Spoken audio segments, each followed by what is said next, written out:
ಆಗಿರ್ತಕ್ಕಂಥದ್ದೇ, ಮೇಲು ಕೀಳು ಆಗಿರ್ತಕ್ಕಂಥದ್ದೇ.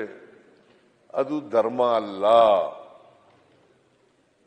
ಬಸವಾದಿ ಶರಣರು ಬಹಳ ಸುಲಭವಾಗಿ ಧರ್ಮವನ್ನು ವ್ಯಾಖ್ಯಾನ ಮಾಡಿದ್ರು. ಏನಪ್ಪಾ ಅಂತಂದ್ರೆ, ದಯೆಯಿಲ್ಲದ ಧರ್ಮ ಯಾವುದಯ್ಯ? ದಯೆಯಿಲ್ಲದ ಧರ್ಮ ಯಾವುದಯ್ಯ? ದಯೆಯೇ ಧರ್ಮದ ಮೂಲವಯ್ಯ. ದಯೆಯೇ ಧರ್ಮದ ಮೂಲವಯ್ಯ. ಬಹಳ ಸುಲಭವಾಗಿ ಧರ್ಮವನ್ನ ವ್ಯಾಖ್ಯಾನ ಮಾಡಿ ಎಲ್ಲ ವಿದ್ಯಾವಂತರಿಗೆ, ಅವಿದ್ಯಾವಂತರಿಗೆ, ಶೂದ್ರ ಜನಾಂಗದವರಿಗೆ, ಅಸ್ಪೃಶ್ಯ ಜನಾಂಗದವರಿಗೆ ಅರ್ಥ ಆಗೋ ರೀತಿಯಲ್ಲಿ ಹೇಳಿದ್ರು. ಯಾರು ಕೂಡ ಹುಟ್ಟುವಾಗ ಅಸ್ಪೃಶ್ಯರು ಅಲ್ಲ, ದಲಿತರು ಅಲ್ಲ, ಹಿಂದುಳಿದವರು ಅಲ್ಲ, ಅಲ್ಪಸಂಖ್ಯಾತರು ಅಲ್ಲ, ಮುಂದುವರೆದವರು ಅಲ್ಲ, ಹಿಂದುಳಿದವರು ಅಲ್ಲ. ಆಮೇಲೆ ಈ ಪ್ರತಿಭೆ ಹೆಂಗೆ ಗುರುತಿಸ್ತಾ ಇದ್ರು ಅಂತಂದ್ರೆ, ಜಾತಿ ಆಧಾರದ ಮೇಲೆ ಪ್ರತಿಭೆ ಗುರುತಿಸೋದು.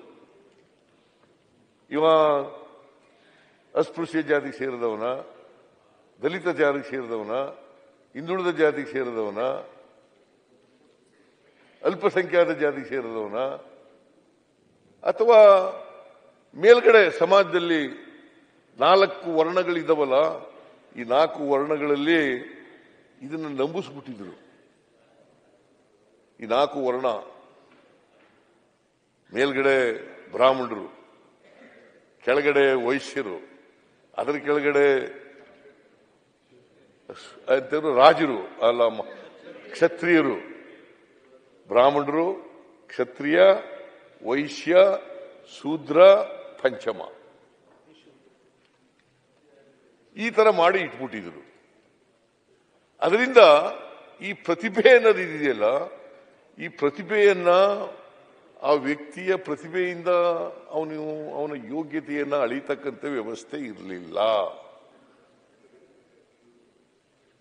ಒಬ್ಬ ವ್ಯಕ್ತಿಯ ಯೋಗ್ಯತೆಯನ್ನು ಅಳಿತಕ್ಕಂಥದ್ದು, ಡಾಕ್ಟರ್ ಪರಮೇಶ್ವರ್ ಅವರ ಯೋಗ್ಯತೆಯನ್ನು ಅಳಿತಕ್ಕಂಥದ್ದು, ಸಿದ್ದರಾಮಯ್ಯನ ಯೋಗ್ಯತೆಯನ್ನು ಅಳಿತಕ್ಕಂಥದ್ದು, ಎಚ್.ಕೆ. ಪಾಟೀಲ್ರ ಯೋಗ್ಯತೆಯನ್ನು ಅಳಿತಕ್ಕಂಥದ್ದು, ಮತ್ತೆ ಕೆ.ಎಚ್. ಮುನಿಯಪ್ಪನವರ ಯೋಗ್ಯತೆಯನ್ನು ಅಳಿತಕ್ಕಂಥದ್ದು. ಅವ್ರು ಯಾವ ಜಾತಿನಲ್ಲಿ ಹುಟ್ಟಿದ್ದಾರೆ ಅದ್ರ ಮೇಲೆ ನಿರ್ಧಾರ ಆಯ್ತಿತ್ತು. ಅಶೋಕ ನಿನ್ಗುವೆ,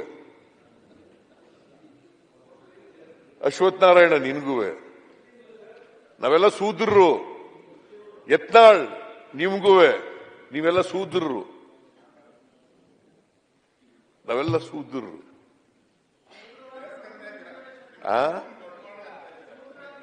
ರಿಸರ್ವೇಶನ್ ಅಪ್ಲೈ ಶೂದ್ರನ ಇಲ್ವೋ? ಶೂದ್ರನ ಇಲ್ವೋ? ಶೂದ್ರ, ಅದಕ್ಕೆ ನಾವು ರಿಸರ್ವೇಶನ್ ಶೂದ್ರ.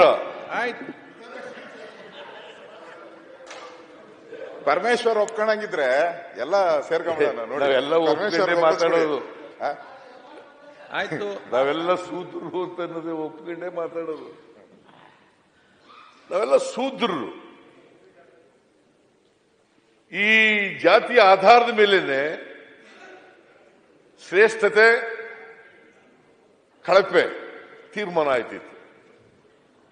ಅದಕ್ಕೆ ಬಸವಾದಿ ಶರಣರು ಇವೆಲ್ಲ ಈ ನಂಬಿಕೆಗಳಿದಾವಲ್ಲ, ಇವೆಲ್ಲ ಸರಿ ಇಲ್ಲ. ಅದಕ್ಕೆ ಕುವೆಂಪು ಏನ್ ಹೇಳ್ತಾರೆ ಗೊತ್ತಾ? ಏನ್ ಹೇಳಿದ್ರು ಹೇಳಿ? ಕುವೆಂಪು ಹುಟ್ಟುವಾಗ ಪ್ರತಿಯೊಬ್ಬರು ಕೂಡ ವಿಶ್ವಮಾನವರಾಗಿ ಹುಟ್ಟುತ್ತಾರೆ. ಪ್ರತಿಯೊಬ್ಬರ ಮಗು ಕೂಡ ಹುಟ್ಟುವಾಗ ವಿಶ್ವಮಾನವರಾಗಿ